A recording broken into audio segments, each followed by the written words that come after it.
L'abbé Baruel, ses idées et leurs sources. Peu d'œuvres historiques ont été plus injustement attaquées que les célèbres mémoires pour servir à l'histoire du jacobinisme de l'abbé Baruel, et peu d'historiens sont plus vilipendés que leur auteur par toute une tradition universitaire imbue de la philosophie des Lumières et fortement inspirée par la franc-maçonnerie. Il y aurait une passionnante étude à faire qui consisterait à opérer la critique de ces critiques, c'est-à-dire à analyser leurs préjugés, démonter leurs raisonnements et leurs prétendues preuves, vérifier systématiquement leurs assertions et surtout l'exactitude de leurs citations. Nous avons personnellement entrepris cette analyse pour quelques-uns d'entre eux et nous avons pu constater que dès qu'on en fait l'examen attentif, leur argumentation s'effondre, que plusieurs n'hésitent pas à faire œuvre de faussaires en trafiquant les citations et en faisant dire à Baruel ce qu'il n'a jamais dit, et enfin que la plupart d'entre eux n'ont jamais lu sérieusement l'abbé Baruel, mais qui se bornent à se recopier aveuglément les uns les autres, sans la moindre honnêteté critique. Aujourd'hui, notre propos sera plus simple. Montrer d'abord que l'abbé Baruel n'avait rien d'un pamphlétaire fantaisiste, mais qu'il était au contraire un historien scrupuleux et expérimenté. Prouver ensuite que la thèse du complot n'est pas sortie de son imagination fertile, mais qu'elle avait déjà été exposée par plusieurs observateurs perspicaces et documentés que Baruel a su compléter, voire corriger, en s'appuyant sur des sources documentaires extrêmement sérieuses. Première partie, l'abbé Baruel et son œuvre. Les antécédents d'un polémiste. Lorsqu'en 1797-1798, l'abbé Augustin Baruel fait paraître à Londres les 4 volumes de ses mémoires pour servir à l'histoire du jacobinisme, il n'est ni un débutant dans le métier d'historien et de polémiste contre-révolutionnaire, ni un inconnu dans la République des lettres. Cet ancien jésuite, sécularisé depuis la suppression de son ordre par le pape Clément XIV en 1773, est âgé de 56 ans. C'est un homme mûr que ses multiples travaux de défense de l'Église et de réfutation des erreurs du siècle ont armé, sur le plan intellectuel, d'une méthode éprouvée et d'une expérience solide. Dès 1774, à l'âge de 33 ans, il avait commencé à collaborer à l'Année littéraire, ce courageux journal qu'avait fondé Élie Fréron pour combattre le philosophisme. En 1781, l'abbé Baruel entamait la publication d'un important ouvrage en 5 tomes, Les Helvétiennes ou Lettres provinciales philosophiques, qui était destiné à mettre en lumière l'absurdité des systèmes des prétendus philosophes du parti des Lumières, leurs incohérences, leurs contradictions. L'ouvrage connut un succès certain dans le public cultivé européen, puisqu'il fut réédité 3 fois, en 1784 et 1788, et 3 autres fois ensuite jusqu'en 1830.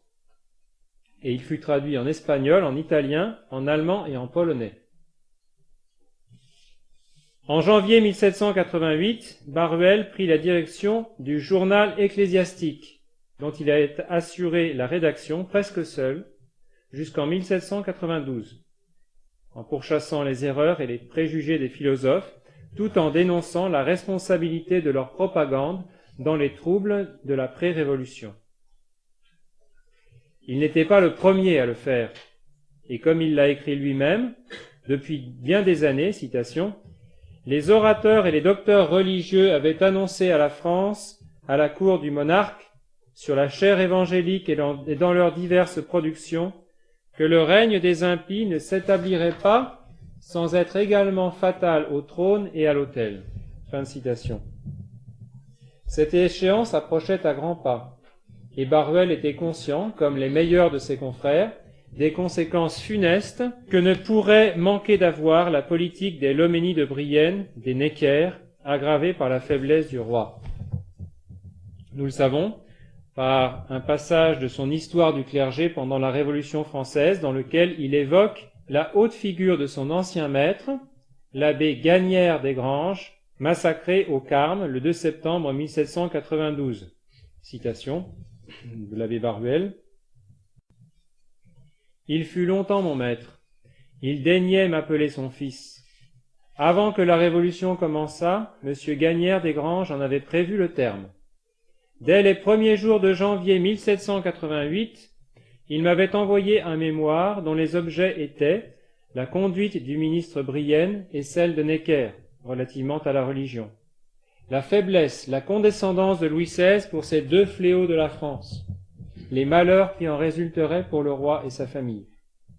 C'était dans la marche de la providence divine, c'était surtout dans l'histoire des 3 derniers siècles et des divers princes de l'Europe qu'il avait cherché ces résultats. « Tu le vois, cet homme, me dit-il en parlant du roi, il perdra sa couronne. » Fin de citation de l'abbé Baruel. La révolution qui se préparait était donc déjà prévue par l'élite du clergé comme devant résulter sur le plan surnaturel d'un châtiment divin et sur le plan naturel de l'action des forces subversives à l'œuvre depuis au moins 3 siècles, c'est-à-dire depuis le début de la réforme protestante. Nous allons pouvoir constater que l'abbé Baruel n'oubliera jamais la leçon de son vieux maître.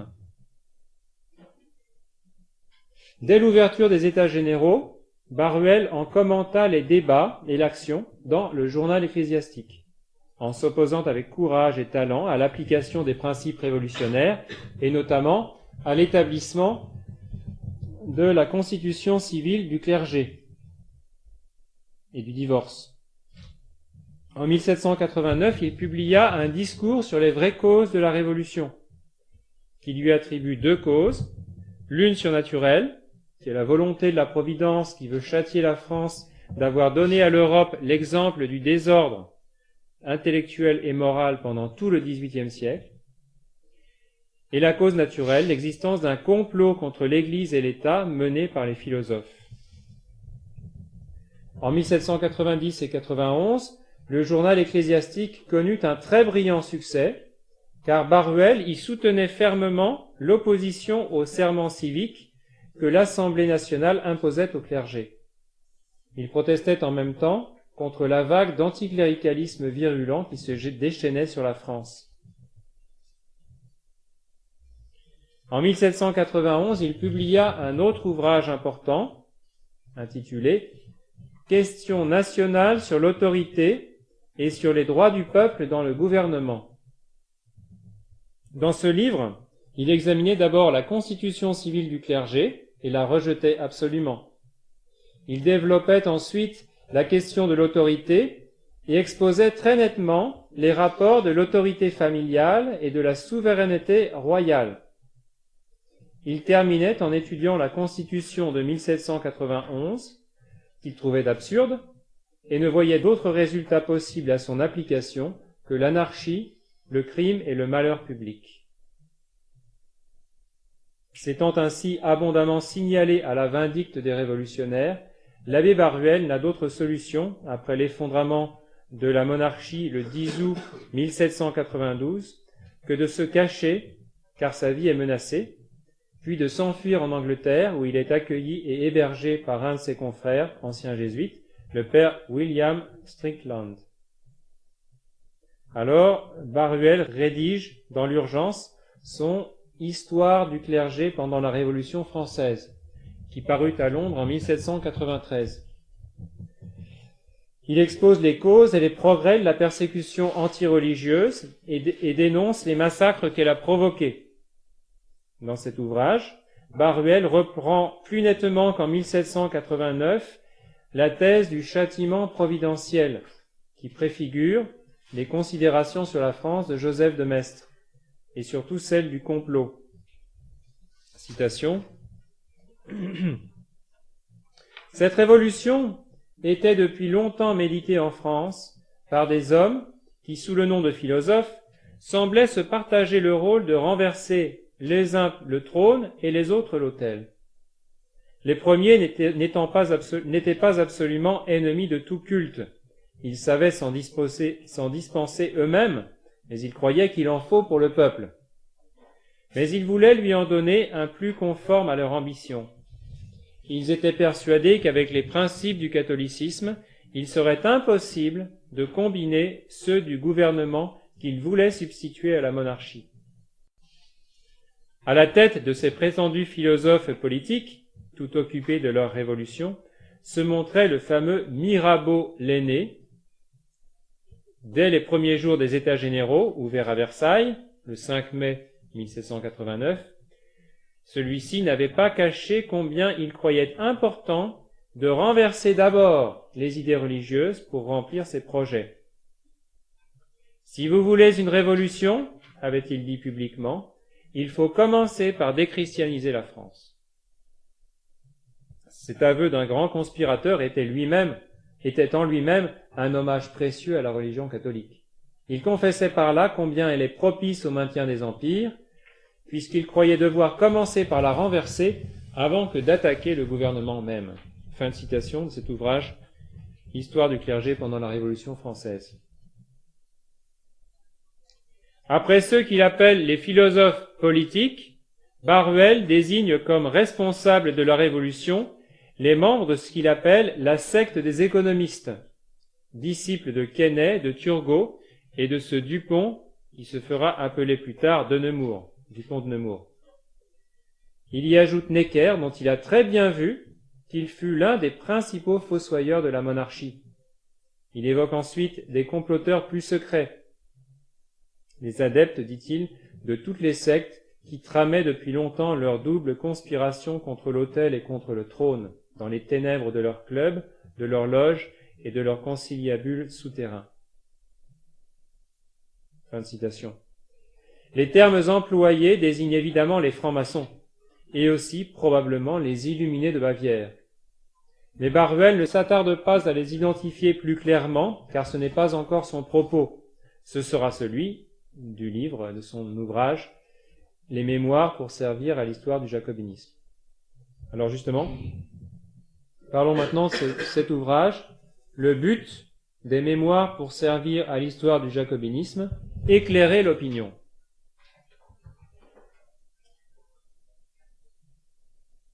Lorsque Baruel entreprend, probablement dès 1793, cet ouvrage qui va être sa plus grande œuvre, il connaît bien l'ennemi auquel il s'attaque, car il l'étudie depuis longtemps, et cela lui permet d'écarter d'emblée les illusions où se complaisent les éternels gogos que les faiseurs d'opinion manipulent et qui subissent les événements sans jamais en comprendre les causes véritables. Dès le discours préliminaire, qui sert d'introduction aux mémoires, Baruel s'y emploie. Citation. Nous avons vu des hommes s'aveugler sur les grandes causes de la Révolution française. Nous en avons connu, cherchant à persuader que toute secte révolutionnaire et conspirante avant cette révolution n'était qu'une secte chimérique. Pour cela, tous les maux de la France et toutes les terreurs de l'Europe se succèdent, s'enchaînent, par le simple concours de circonstances imprévues, impossibles à prévoir. Appuyés sur les faits et munis de preuves qu'on trouvera développées dans ces mémoires, nous tiendrons un langage bien différent.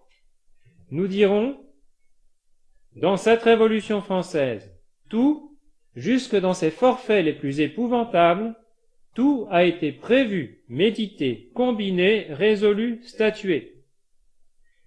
Tout a été l'effet de la plus profonde scélératesse, puisque tout a été préparé, amené, par des hommes qui avaient seuls le fil des conspirations longtemps ourdies dans des sociétés secrètes et qui ont su choisir et hâter les moments propices au complot.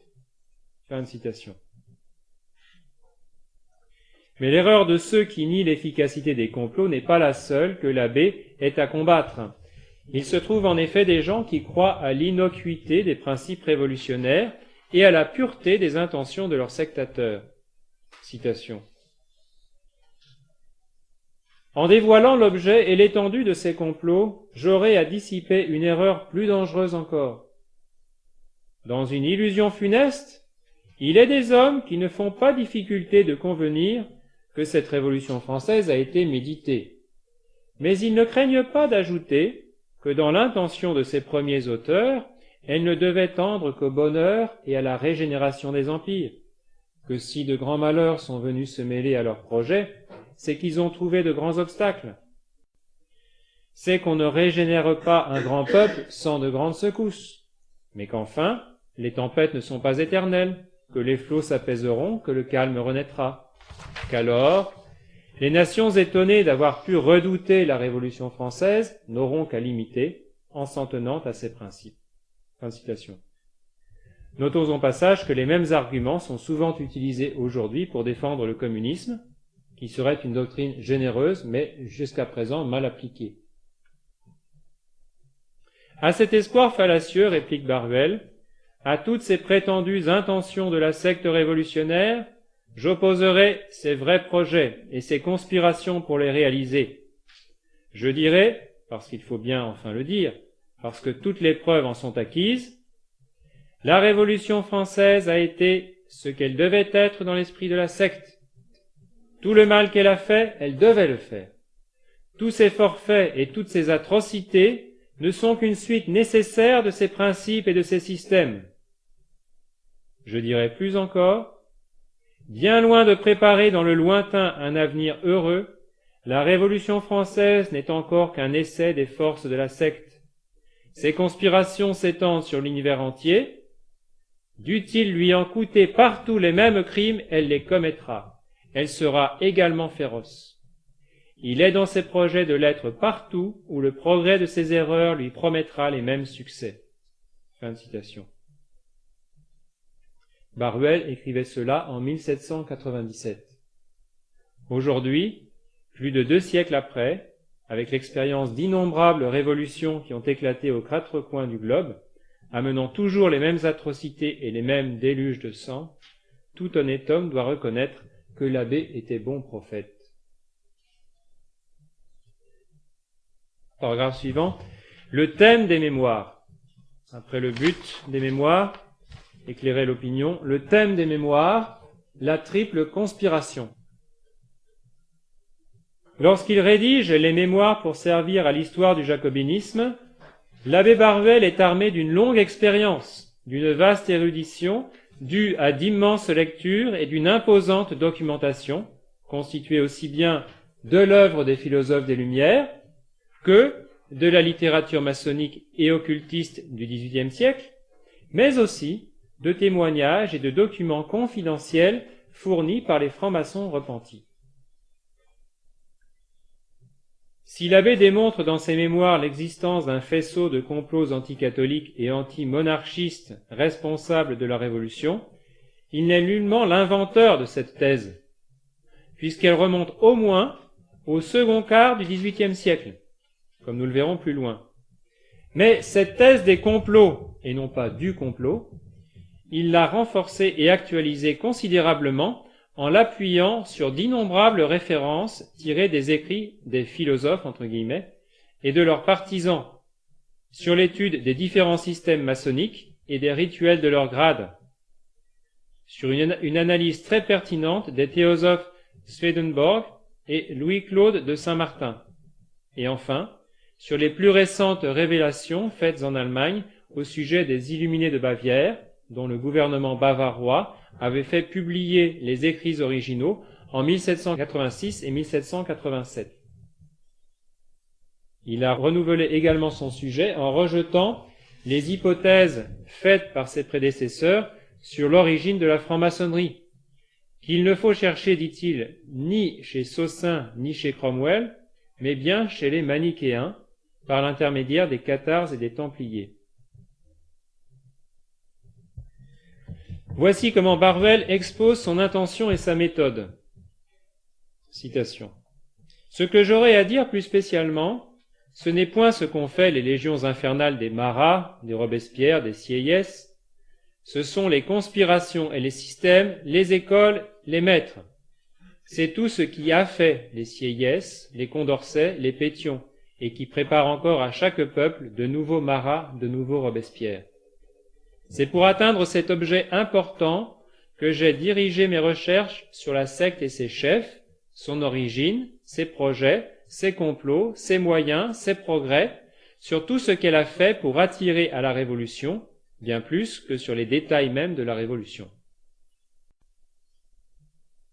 Le résultat de ces recherches et de toutes les preuves que j'ai puisées, surtout dans les archives des Jacobins et de leurs premiers maîtres, a été que leur secte et leur conspiration ne sont en elles-mêmes que l'ensemble, la coalition d'une triple secte, d'une triple conspiration, dans lesquelles, longtemps avant la Révolution, se tramèrent et se trament encore la ruine de l'autel, celle du trône, et enfin celle de toute la société civile. Fin de citation. Cette triple conspiration, qui fait l'objet des mémoires pour servir à l'histoire du jacobinisme, s'articule ainsi. D'abord, celle des sophistes de l'impiété, selon son expression, sophistes de l'impiété. C'est ainsi que Baruel nomme les incrédules, athées ou déistes, qui voulaient anéantir le christianisme et abolir l'Évangile. Ensuite, celle des républicains, qui voulaient renverser tous les trônes. Ces sophistes de la rébellion, écrit Baruel, se réunirent à l'antique secte dont les complots faisaient tout le secret des arrière-loges de la franc-maçonnerie. Notons tout de suite deux choses.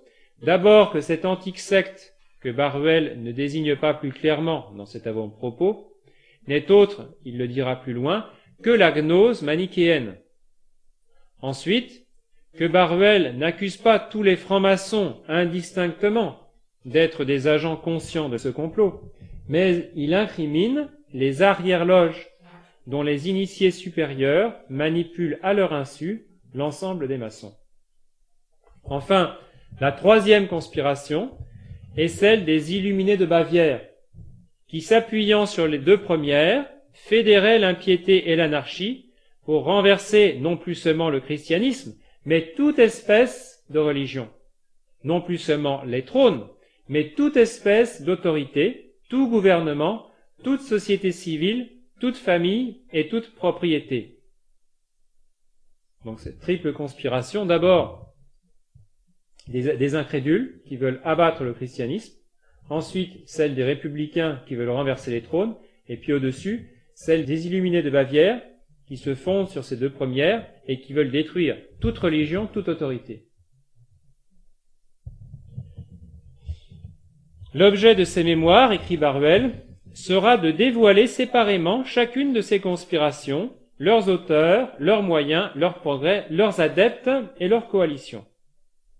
Et pour conclure son discours préliminaire, il ajoute cet avertissement dont nos contemporains peuvent maintenant mesurer toute la pertinence. Citation.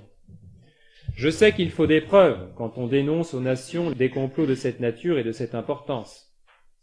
Quelque abrégée que soit ici celle que j'ai extraite des premières éditions de mes mémoires sur le jacobinisme, elles seront encore plus que suffisantes pour m'autoriser à dire à mes lecteurs, à quelque religion, à quelque gouvernement, à quelque rang de la société civile que vous apparteniez, si le jacobinisme l'emporte, si les projets, les serments de la secte s'accomplissent, c'en est fait de votre religion et de votre sacerdoce, de votre gouvernement et de vos lois, de vos propriétés et de vos magistrats.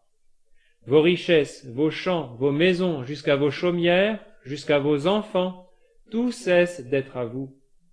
Vous avez cru la Révolution terminée en France, et la Révolution en France même n'est qu'un premier essai des Jacobins. Et les vœux, les serments, les conspirations du jacobinisme s'étendent sur l'Angleterre, l'Allemagne, l'Italie, sur toutes les nations, comme sur la nation française. Qu'on ne se hâte pas de crier au fanatisme, à l'enthousiasme. Je n'en veux ni en moi, ni dans mes lecteurs. Je demande qu'on juge de mes preuves avec tout le sang-froid qu'il m'a fallu pour les recueillir et pour les rédiger. » Fin de citation. Cette justice élémentaire, qui est due à tout historien, ses adversaires la lui ont toujours refusée. Deuxième partie, les précurseurs de Baruel. Après avoir vu l'abbé Baruel et son œuvre, maintenant voyons ses précurseurs. D'abord, une énumération de quelques-uns de ses précurseurs, et puis ensuite nous verrons l'un d'eux en particulier, l'abbé Lefranc. D'abord, divers précurseurs. Cette thèse d'un ou de plusieurs complots à l'origine de la Révolution était-elle nouvelle en 1797 et sortait-elle uniquement de l'imagination fertile de l'abbé Baruel, comme l'ont affirmé ses adversaires? En fait, une étude sommaire de la question va suffire à montrer qu'il n'en est rien. Déjà en 1738, la lettre apostolique In Eminenti de Clément XII, excommuniant les francs-maçons, leur reprochait, outre l'accueil des adeptes de toute religion et secte, l'obligation du secret et l'usage du serment. Un peu plus tard, en 1751, la bulle Providas Romanorum Pontificum de Benoît XIV, renouvelant la condamnation de la franc-maçonnerie, stigmatisait à nouveau le secret et le serment. La double menace religieuse et politique représentée par la maçonnerie avait donc été bien comprise par la papauté. Donc, lettre apostolique de Clément XII, 1738, In Eminenti, et bulle Providas Romanorum Pontificum de Benoît XIV en 1751. D'autres esprits lucides avaient dès cette époque saisi le but révolutionnaire de la maçonnerie.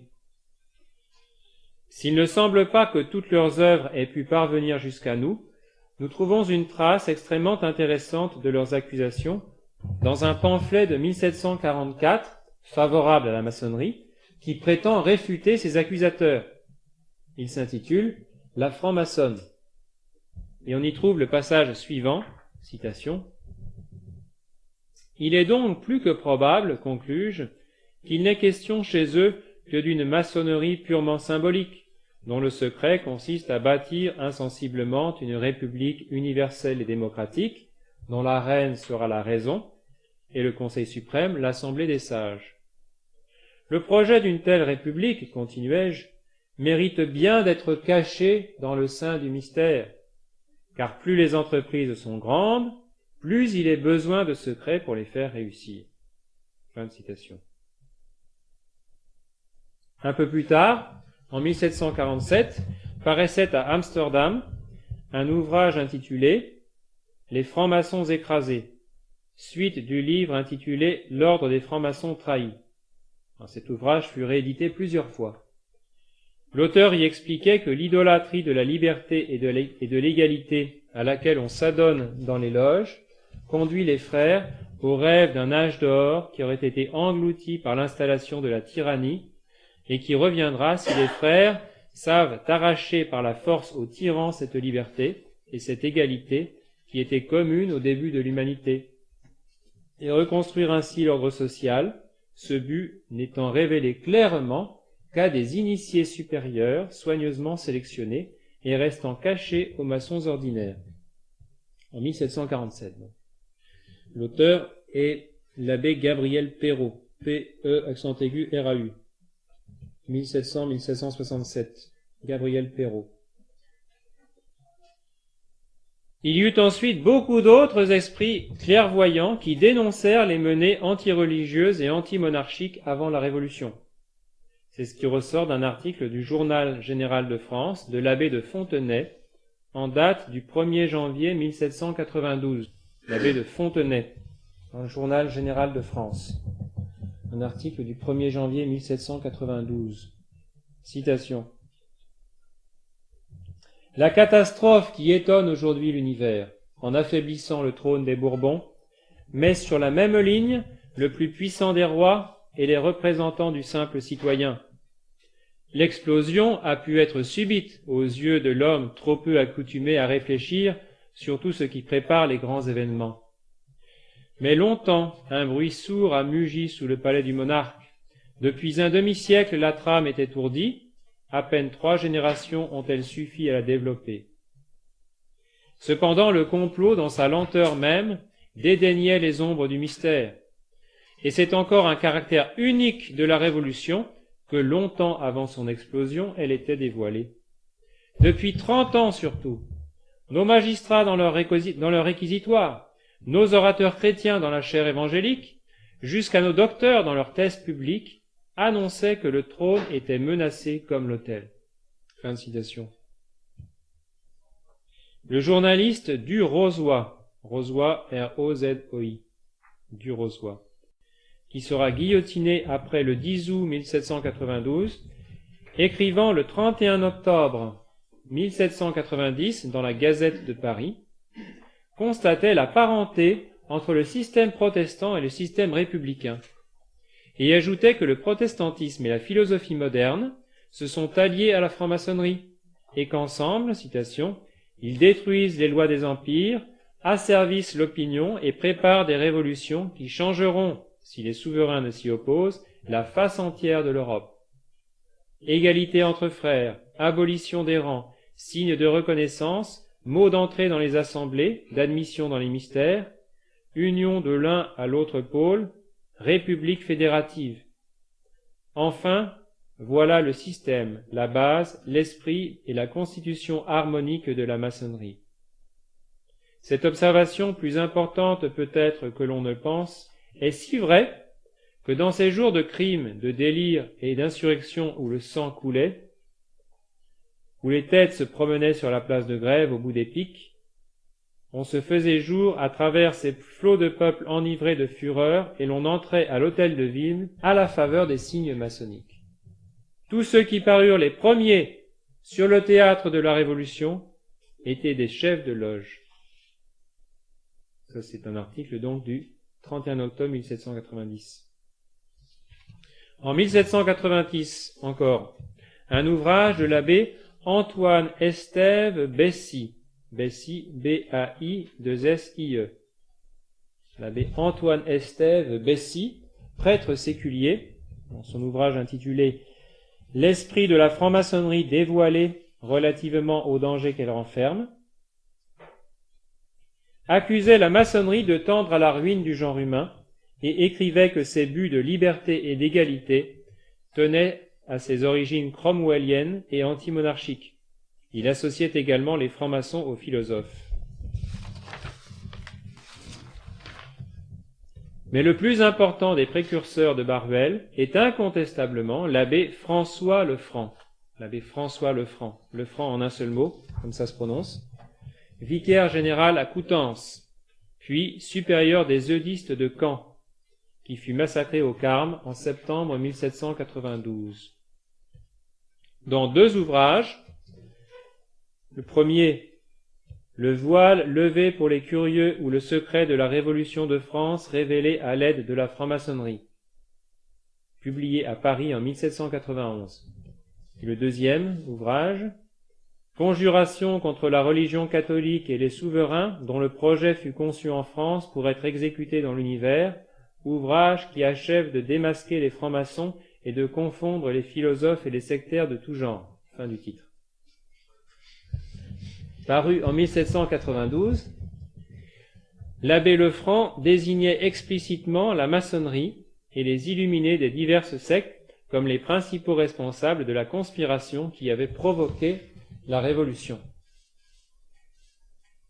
Après avoir parlé des divers précurseurs de Barruel, l'abbé Lefranc et le voile levé. Le voile levé, c'est le titre d'un de ses ouvrages. Le voile levé pour les curieux ou le secret de la Révolution de France révélé à l'aide de la franc-maçonnerie. Paru donc en 1791. L'abbé Lefranc n'était pas lui non plus un improvisateur hasardeux. Il annonce dans son premier livre qu'il a lu 21 ouvrages, dont il indique les titres, tant favorables qu'hostiles à la secte. Mais il avertit que cette bibliographie ne donne pas une idée nette et vraie de la maçonnerie. Il ne dit pas où il a trouvé le secret du mystère maçonnique, mais nous le savons grâce à Barruel. L'abbé de la Haye, curé de Fier, diocèse du Mans, apprenant que Barruel avait travaillé sur les francs-maçons, lui confia un ouvrage qu'il avait rédigé lui-même sur le même objet.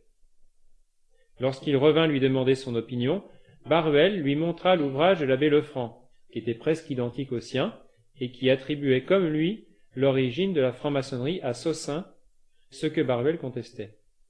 L'abbé de la Haye lui expliqua alors qu'il avait eu dans sa paroisse divers francs-maçons, dont plusieurs reconnurent leurs erreurs, et pour prouver leur total renoncement aux loges, lui livrèrent leurs papiers et grades maçonniques. Il étudia ces grades et les commenta, L'abbé Lefranc, qui était alors dans son diocèse, le pressa d'imprimer ce travail, mais la crainte des maçons l'en empêcha, et il préféra donner à l'abbé Lefranc une copie du tout, en le priant d'en faire l'usage qu'il croirait utile. Dans son premier volume, l'abbé Lefranc commence par l'examen et la discussion des différentes hypothèses sur l'origine de la maçonnerie. Pour lui, Cromwell n'en est pas l'auteur, mais la franc-maçonnerie est la quintessence de toutes les hérésies qui ont divisé l'Allemagne dans le XVIe siècle. C'est une citation. Les luthériens, les calvinistes, les zwingliens, les anabaptistes, les nouveaux ariens, tous ceux en un mot qui attaquent les mystères de la religion révélée, tous ceux qui disputent à Jésus-Christ sa divinité, à la Sainte Vierge sa maternité divine, tous ceux qui ne reconnaissent point l'autorité de l'Église catholique ou qui rejettent les sacrements, ceux qui n'espèrent point une autre vie, qui ne croient pas en Dieu, voilà tous ceux qui ont donné naissance à la franc-maçonnerie, ou avec elle, les francs-maçons se sont associés. Fin de citation. Vicence, en Italie si je ne me trompe, fut le berceau de la maçonnerie en 1546. Ce fut dans la société des athées et des déistes qui s'y étaient assemblés pour conférer ensemble sur les matières de la religion qui divisaient l'Allemagne dans un grand nombre de sectes et de partis, que furent jetés les fondements de la maçonnerie. Les conjurés furent poursuivis par les autorités vénitiennes, mais les principaux réussirent à s'enfuir, en particulier Socin, Socin, S-O-C-I-N. Laelius Socin, Laelius, L-A-E-L-I-U-S, après s'être fait un nom fameux parmi les principaux chefs des hérétiques, qui mettaient l'Allemagne en feu, mourut à Zurich, avec la réputation d'avoir attaqué le plus fortement la vérité du mystère de la Sainte Trinité, celui de l'incarnation, l'existence du péché originel et la nécessité de la grâce de Jésus-Christ. Laelius Socin laissa dans Faust Socin, Faust F-A-U-S-T-E, son neveu, un défenseur habile de ses opinions. C'est à ses talents, à sa science, de Faust Socin, à son activité infatigable et à la protection des princes qu'il sut mettre dans son parti, que la franc-maçonnerie doit son origine, ses premiers établissements et la collection des principes qui sont la base de sa doctrine. Le plan de Socin était de réaliser une nouvelle Église faite de la réunion de toutes les erreurs. Il réussit à établir sa secte en Pologne et en Angleterre. Ensuite, l'abbé Lefranc, donc après avoir recherché l'origine de la maçonnerie, l'abbé Lefranc résume l'organisation matérielle des loges, puis étudie ce que l'Assemblée nationale doit à la franc-maçonnerie. Les francs-maçons ont fait partout des efforts inouïs pour abolir l'Ancien Régime et le remplacer par un régime copié sur l'organisation maçonnique. L'Assemblée nationale a favorisé de tout son pouvoir les projets maçonniques, et tout en protestant de son attachement à la monarchie, elle a adopté un gouvernement démocratique copié sur l'organisation maçonnique. La franc-maçonnerie a pour but de détruire la religion chrétienne. La persécution du seul clergé catholique est due au fait que les francs-maçons veulent faire adopter à tous les hommes la religion maçonnique, qui doit devenir celle du genre humain. Or, c'est le clergé catholique qui est le plus capable de leur faire échec. Les francs-maçons sont la nouvelle tribu de Lévi, dont on veut établir le ministère dans l'univers entier, cette grande loge où tous les vrais amis de la croyance maçonnique doivent se rassembler. Pour l'abbé Lefranc, la religion maçonnique n'est autre que le panthéisme. Le Jéhovah dont on parle dans les loges signifie, dans le sens maçonnique, l'être en général, celui qui les renferme tous, celui dont ils tirent leur origine, et ne présente à l'imagination qu'une idée vague, semblable à celle que Spinoza avait inventée. Donc ce Jéhovah, cette espèce de grand tout. C'est au sens des francs-maçons l'âme du monde, l'âme universelle, répandue partout, qui anime, qui vivifie tout, mais dont la réalité substantielle n'est en aucun lieu. C'est de ce principe que nos savants concluent qu'il n'y a point de Dieu, que l'on doive craindre après la mort, et qu'ils se tranquillisent sur leur sort futur. Le corps, disent-ils, tombe en dissolution à la mort, et l'âme se réunit à cette âme universelle, l'assemblage de toutes les perfections dont ils regardent la leur comme faisant partie. La franc-maçonnerie veut renverser le trône, affirme l'abbé Lefranc, comme elle a renversé l'autel. L'autorité maçonnique existe en loge et veut détruire dans le monde profane toute autorité qui ne lui est pas soumise. Citation. S'ils accordent le titre de roi au chef suprême de la nation, ce n'est que comme un titre de fonction, tel à peu près qu'est celui de grand maître, qui change selon les grades qu'il administre et auxquels il préside. Ce titre, il le tient de ses frères, qui peuvent le lui ôter en le déposant, ou le lui perpétuer selon leur volonté, mais qui est toujours dépendant de la volonté de ceux qui l'accordent. Voilà comment on voudrait que le roi fût roi. Un roi de théâtre, un roi par fonction, un roi amovible selon la volonté de ceux qui l'auraient choisi. Enfin, pour le dire en 2 mots, un roi maçon. De tous les ordres de la chevalerie maçonne, continue l'abbé, celui qui me paraît le plus dangereux, c'est celui de chevalier templier ou chevalier kadosh, parce qu'il fournit dans ses malheurs et ses principes tout ce qui peut animer un chevalier maçon à la vengeance. Les principes de cet ordre sont les mêmes que ceux de la franc-maçonnerie, dont quelques-uns prétendent qu'elle a hérité de l'ordre des Templiers. Ces malheurs sont aussi ceux de cet ordre, qui a succombé sous la rigueur de la persécution, ou plutôt de la punition qu'on lui a fait essuyer pour ses crimes. L'abbé Lefranc retrace alors l'histoire des Templiers.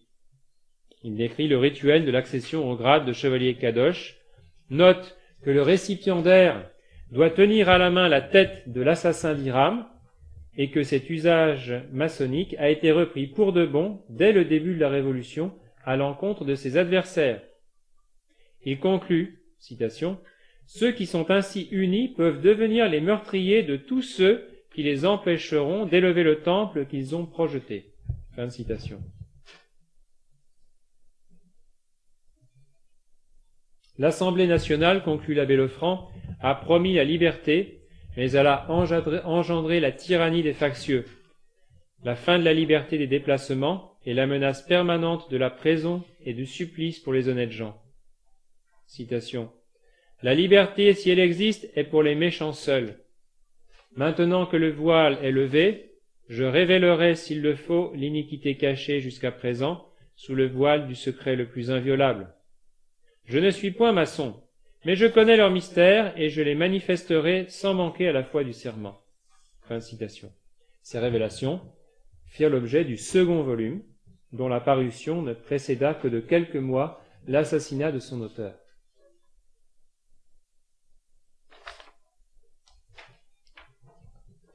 L'abbé Lefranc et le deuxième volume qu'il a écrit, La conjuration contre la religion catholique et les souverains.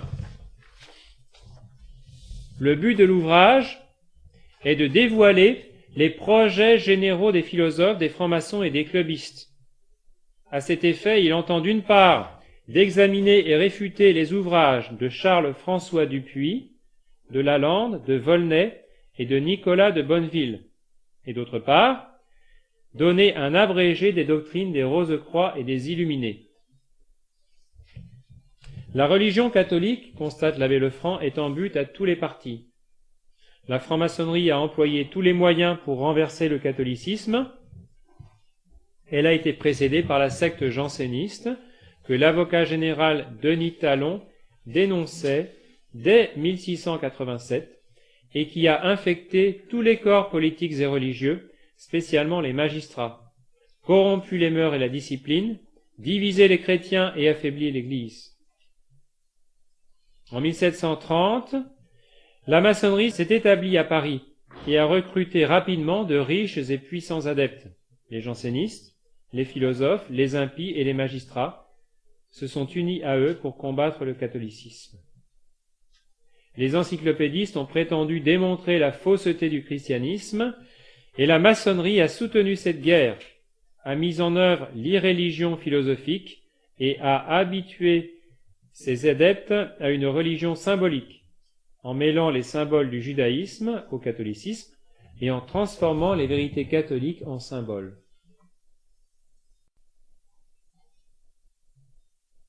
La franc-maçonnerie a soutenu les ouvrages de Charles-François Dupuy, qui fait dériver la religion de l'astrologie. Lalande, Dupuy, Leblond, Delaunay et d'autres supposent que dans toutes les religions, on se laisse conduire par de bons et de mauvais génies, par les deux principes du bien et du mal, par Ahriman et Horosman. Lalande assimile la Vierge à Isis et le Christ à Horus. Ils paraissent tous avoir abjuré la religion chrétienne et s'efforcent de substituer au dogme qu'elle enseigne les erreurs des manichéens, des Perses et de quelques philosophes anciens. Ils nient l'immortalité de l'âme et la rétribution après la mort. Volney reprend les thèses de Bonneville. Bonneville fait dériver le nom et le culte de Jésus de ceux d'Isis. Pour Bonneville, le nom de Christ signifie purifié. Or, est purifié tout homme qui a la conscience de sa relation avec l'éternelle lumière. Volney reprend ces thèses et assimile les personnages de l'Évangile aux figures du zodiaque, aux dieux païens et aux forces de la nature. Il veut brûler les évangiles qui ne sont, écrit-il, que les livres des mitriaques, c'est-à-dire de pieux romans composés sur les légendes sacrées des mystères de Mitra, de Cérès, d'Isis, etc. Volney fait profession de manichéisme. Bonneville, lui, croit à la métempsychose. La conjuration contre les souverains n'est pas moins évidente, constate l'abbé Lefranc. Le cercle social, les journaux et l'Assemblée nationale injurient et menacent les souverains étrangers, traités de tyrans, au nom des droits de l'homme. Bonneville, dans l'esprit des religions, définit la monarchie comme une tyrannie et appelle à renverser tous les souverains au nom de l'égalité. Il propose ceci pour les remplacer. Citation. « Dites aux nations que les sages, parmi nos ancêtres, ont formé une association de principes et de recherches dans l'espérance qui se réalisera de voir un jour présider à la conduite de l'univers l'esprit universel des nations. » Fin de citation.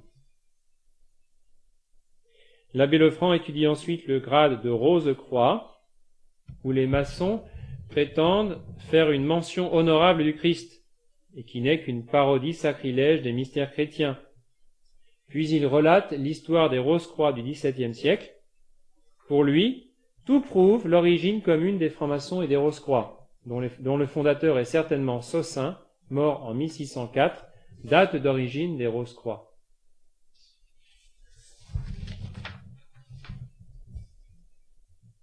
L'abbé Lefranc explique qu'il n'aurait pu croire que les illuminés aient autant de partisans s'ils ne voyaient leurs principes adoptés par tous les ennemis du christianisme, s'ils n'avaient entendu les blasphèmes des clubistes, s'ils ne voyaient les philosophes prêcher le matérialisme et tourner en allégorie les faits de l'Évangile. Pour comprendre comment les illuminés du XVIIe siècle se sont reproduits au XVIIIe pour exécuter les projets des anciens Rose-Croix, l'abbé Lefranc conseille de lire le 5e volume de La monarchie prussienne sous Frédéric le Grand, écrit par Mirabeau, qui montre comment leurs doctrines se sont répandues grâce aux loges maçonniques allemandes où les illuminés Rose-Croix se sont introduits en réformateurs. En France, les illuminés ont tiré parti de la doctrine du magnétisme de Mesmer pour populariser leur faux spiritualisme et faire admettre les systèmes de Swedenborg, Lavater, Saint-Martin et d'autres, dont les doctrines sont étudiées dans les loges maçonniques.